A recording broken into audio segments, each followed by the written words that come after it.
सभी कुंभों में हाजिरी हमारी तो ये बहुत बहुत प्रभावशाली कुंभ है। सुरक्षा तो मुझे भरपूर लग रही है। सुविधाएं तो कभी पूरी नहीं होती हैं कि सनातन बोर्ड बनने से क्या वक्फ बोर्ड ख़त्म हो जाएगा और हो सकता है आपस में हाथाचांटी हो, छीना झपटी हो तो उससे कुछ विरोध ना खड़ा हो। तो बालाजी में ये जो प्रसाद में जो गड़बड़ी पाई गई है, ऐसी गड़बड़ी और कहीं ना हो, उस पर शायद मुझे लगता है सनातन बोर्ड बनेगा तो और ज़्यादा काम हो सकता है। हम लोगों में भी अपने अपने सम्मान को लेके, प्रतिष्ठा को लेके, या ये कहिए कि अधिकार को लेके खींचातानी तो इसमें भी होगी। सनातनियों के महापर्व महाकुंभ में हम लगातार प्रयागराज के अंदर सभी धर्माचार्यों से मिल रहे हैं और उनके अनुभव जान रहे हैं कि इस महाकुंभ में उनके अनुभव कैसे हैं। इस वक्त हमारे साथ निरंजनी अखाड़े से इंद्रदेव महाराज हैं, उनसे हम बात करते हैं। महामंडलेश्वर हैं, तो कैसे अनुभव हैं महाराज जी आपके?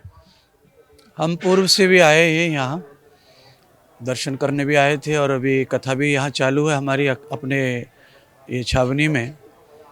तो अनुभव तो ऐसे हैं कि मुझे ऐसा लग रहा है कि मैंने अपने साधु बने हैं जब से कभी ऐसा नहीं देखा इतना प्रभावशाली कुंभ।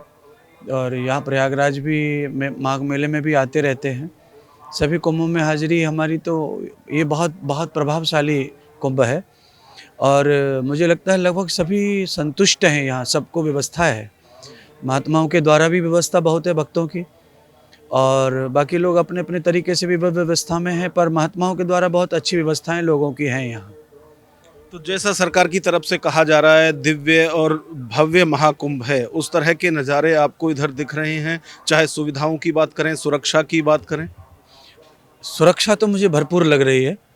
सुविधाएं तो कभी पूरी नहीं होती हैं, पर सुरक्षा तो बहुत है। लोग रात में भी मैं देख रहा हूँ सभी घूम रहे हैं, बहन बेटियाँ निकल रहे हैं, और अभी कोई ऐसा हादसा मैंने नहीं देखा है कि किसी के साथ में हाथाचांटी हो गई है, छीना झपटा हो गया है।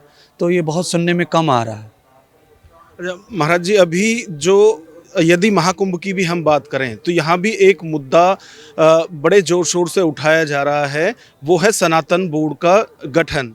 आप देखें कि 16 नवंबर को दिल्ली में देवकीनंदन ठाकुर की तरफ से धर्म संसद बुलाई गई थी और उसमें सभी धर्माचार्यों की तरफ से कहा गया था कि महाकुंभ में भी ऐसा एक आयोजन हो जिससे कुछ ना कुछ निकले, यानी सनातन बोर्ड गठन की तरफ आगे बढ़ें। तो आप इस पर क्या कहेंगे? नहीं, बिल्कुल मैं ये कहूँगा कि प्रयास अच्छा है, जो लोग इस प्रयास में हैं। मैं भी उसके सपोर्ट में हूँ अंदर से। और अभी यहाँ कई जगह सभा हो रही हैं, कई जगह सम्मेलन हो रहे हैं। विश्व हिंदू परिषद का अलग चल रहा है। ये संसद जो है कई महात्मा भी अभी करने वाले हैं, 22 से शुरू हो जाएगा। सब जगह से सूचना है हमारे पास। मैं चाहता हूँ कि ये सनातन बोर्ड की जो व्यवस्था है ये तो होनी चाहिए, पर इसके साथ में थोड़ा सा मेरा संदेह यह है कि सनातन बोर्ड बनने से क्या वक्फ बोर्ड ख़त्म हो जाएगा।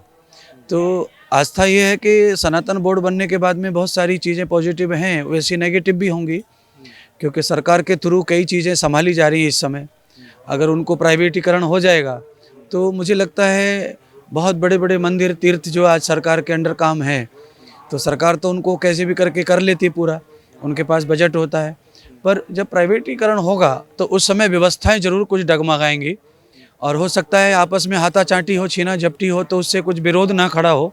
उस चीज़ पर भी ध्यान रखना है। सनातन बोर्ड में जो भी चर्चा हो, सनातन बोर्ड अवश्य बनना चाहिए। जो धर्माचार्य इसके फेवर में हैं वो लगातार यही कह रहे हैं कि अभी जो पैसा मठ मंदिरों के अंदर आता है वो सरकार के पास जाता है, जो करोड़ों अरबों में है। तो जब वो अपनी बोर्ड के पास आएगा तो उसे अपने तरीके से वो खर्च कर सकते हैं। चाहे स्कूल बनाने की भी बात चल रही है, चिकित्सा बनाने की भी बातें इसमें हो रही हैं। तो अभी बातें हो रही हैं धर्म संसद के अंदर और शायद इसीलिए सभी धर्माचार्य फिर से इकट्ठा हो रहे हैं। नहीं, बिल्कुल ये अच्छी पहल है, पर यह है कि नेक, अगर किसी का ईमान नेक है इस धर्म संसद में और सभी लोग ये नेक दिल से ये कार्य कर रहे हैं जिनमें निजी स्वार्थ नहीं है, तो ये बहुत ही प्रशंसनीय कार्य होगा हिंदू सनातन धर्म के लिए।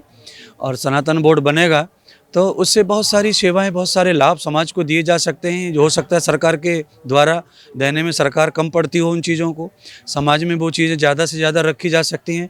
पर इसमें जो लोग आगे आ रहे हैं उनका ईमान अच्छा होना चाहिए।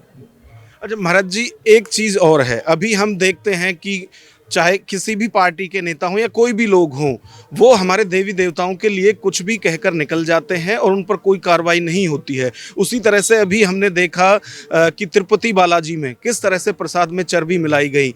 तो यदि सनातन बोर्ड होगा तो ये सब चीज़ें रुकेंगी और इनका प्रावधान क्या उसमें होना चाहिए? नहीं, अवश्य होना चाहिए, क्योंकि सनातन बोर्ड का प्राइवेटीकरण हो ही जाएगा जब संस्था एक बन जाएगी। और संस्था जब बन जाएगी तो उसके नोट्स भी बनेंगे, गाइड्स भी बनेंगे और उस पर काम होगा। तो बालाजी में ये जो प्रसाद में जो गड़बड़ी पाई गई है, ऐसी गड़बड़ी और कहीं ना हो, उस पर शायद मुझे लगता है सनातन बोर्ड बनेगा तो और ज़्यादा काम हो सकता है। अच्छा महाराज जी, मैं देख रहा हूँ कि सनातन बोर्ड गठन के लिए आपके मन में चिंता भी है और संशय भी है। तो किस तरह का बायलॉज इसमें होना चाहिए और इसके प्रमुख किसको बनाया जाना चाहिए? नहीं, ये मैं अभी ऐसा नहीं कह सकता कि इसका प्रमुख कौन बनाना चाहिए, क्योंकि अभी तो शुरुआत है। जब कार्य सफलता की होता है, सफलता की ओर होता है, तो उसका फिल्टरिंग भी होता है, फिल्टर होगा। और जब फिल्टर होगा तो उसमें कुछ विवाद भी खड़े होंगे, विपक्ष भी खड़ा होगा। ऐसा सरलता से नहीं बन जाएगा सनातन बोर्ड, क्योंकि हम सब लोगों में भी एक गुटता तो है नहीं। हम लोगों में भी अपने अपने सम्मान को लेके, प्रतिष्ठा को लेके, या ये कहिए कि अधिकार को लेके खींचातानी तो इसमें भी होगी। और खींचातानी होगी तो संशय बराबर बना ही हुआ है और बना रहेगा। जब तक सनातन बोर्ड का गठन ठीक से नहीं हो जाता, सब लोग संतुष्ट नहीं हो जाते, तब तक इससे कोई लाभ होगा नहीं। जब लोग सब संतुष्ट होंगे, जो भी सदस्य इसमें होंगे उनसे सभी लोग संतुष्ट होंगे और उनका ईमान अच्छा होगा, तो ये सनातन धर्म के लिए, हिंदू धर्म के लिए बहुत अच्छा कदम है। आप कह रहे हैं कि सनातनियों को एकजुट करना ऐसे समझे माना कि मेंढक तोलने के बराबर। मैं तो बिल्कुल एकदम क्लियर ही ये बात कह रहा हूँ। तराजू में मेंढक तोलने जैसी बात यह है। सनातनियों को एकत्रित करना भी यही है, क्योंकि अभी तक किसी भी विषय पर सनातन के लोग एकत्रित हुए नहीं हैं, और एकत्रित हुए नहीं, उसका परिणाम भी भोग रहे हैं हम लोग। तो परिणाम अगर ये है कि हम बंटते चले जा रहे हैं, बिखरते चले जा रहे हैं। और आप जानते हैं कि कुंभ के मेले में हम सब लोग आए हैं, एक ही कार्य के लिए सब लोग आए, पर अभी भी विचारों में मत तो भेद तो है, कुंभ में भी भेद पड़ा हुआ आपस में। तो सनातन बोर्ड को लेकर अनेक प्रकार की संशय दिमाग में है, क्योंकि सनातन बोर्ड को आगे ले जाने के लिए जो लोग मेहनत कर रहे हैं, पुरुषार्थ कर रहे हैं, उनको धन्यवाद है।